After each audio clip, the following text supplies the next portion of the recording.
Brought to you by ExpressCare Health and Skin Center. Get in, get out, get better. Welcome back. The holiday season is one many of us look forward to, often filled with friendship, family, and fellowship. But it can also lead to feelings of loneliness and depression, something also known as the holiday blues. With more on this is ExpressCare's Dr. Yit Kalong. So Doc, why do people tend to suffer from depression during the holidays?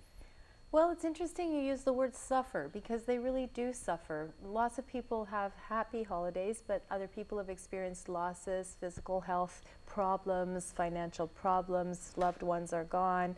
And the ideal in their mind is that it's friendship, family, and fellowship, and everybody's all happy. But that's not the reality. And so they may be suffering because not only do they experience their own loss, but compared to other people, their loss seems even worse during that period of time. So that's the key thing, is not to compare yourself with others and to try to appreciate the blessings that exist already in your life so that you don't add on to your own pain.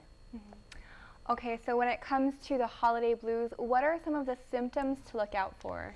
Well, it is the season of excess as well, right? Too much shopping, too much eating, too much cooking, too much alcohol, too many parties, too. Mm-hmm.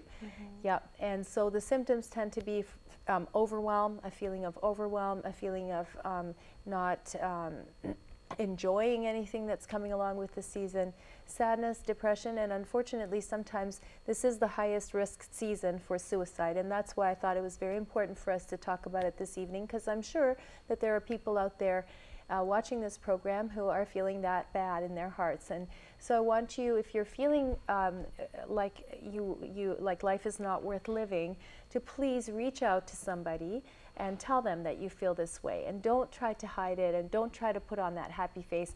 Please reach out so that you can be helped and loved and assisted through this very challenging time. Okay, so is there a difference between the holiday blues and depression? Yes. Depression is something that may come and affect people during various times in their lives, triggered by whatever, but it is an ongoing condition. It lasts at least 2 weeks and goes on much longer, usually weeks to months. Whereas the holiday blues hit us, in December, and by January we heave a big sigh of relief and we're okay again. So it's time limited, and that's another very important thing, is no matter how bad you're feeling at this time, things will get better. Time will pass. This too shall pass, it says in the Bible, and it will. So holiday blues, the difference is that they're time limited based on the situation of the season. All right, well, the holidays definitely tends to bring back memories of loved ones, sometimes those that we've lost. Mm-hmm. So how can people cope with these feelings? Well, I think coping with them alone is impossible. So if you have a faith, please return back to your faith, to your church or your religious community to help you get through that, to your family, to your friends, and don't try to carry the burden alone. And sometimes people say these words, no one can really understand. They really can't understand you, but they can understand how they might have felt in a similar situation. And most people are kind-hearted enough that they will reach out and try to help you through the time. So reaching out to others, trying to focus on the positives of that relationship, whether it's a loved one or a romantic relationship that has passed, gone away, trying to focus on the gifts that brought to your life, the blessing that person was in your life, what you learned from that, how much you enjoyed the time with them.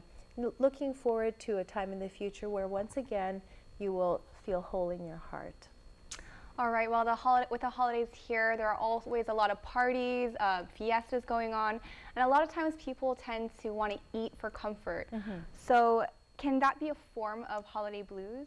It sure can. Overeating, overdrinking, oversleeping, all of that, alcohol, sure. And the problem is January 1st comes along and you've gained 10 pounds because of the holiday excess. So decide today how you'd like to feel in early January.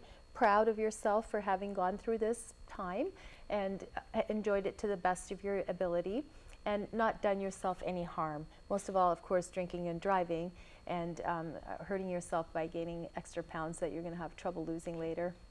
Okay, do you have any other advice for those for how they can feel better if they do have the holiday blues? Exercise, I think, is going to help you. Taking a walk, taking a bigger perspective, take it up to a higher level, say, you know, what's going on in the rest of the world? How would someone else feel about this in another country, you know, in a different time, in a different place? Trying to take a walk, take deep breaths, drink lots of water, and taking it day by day and sometimes hour by hour if you need to. All right, thanks so much, Doc. You're Is there welcome. anything else you'd like to add? At this time, I'd just like to say Merry Christmas to all of you out there. All right, thanks so much. Make sure to stay tuned because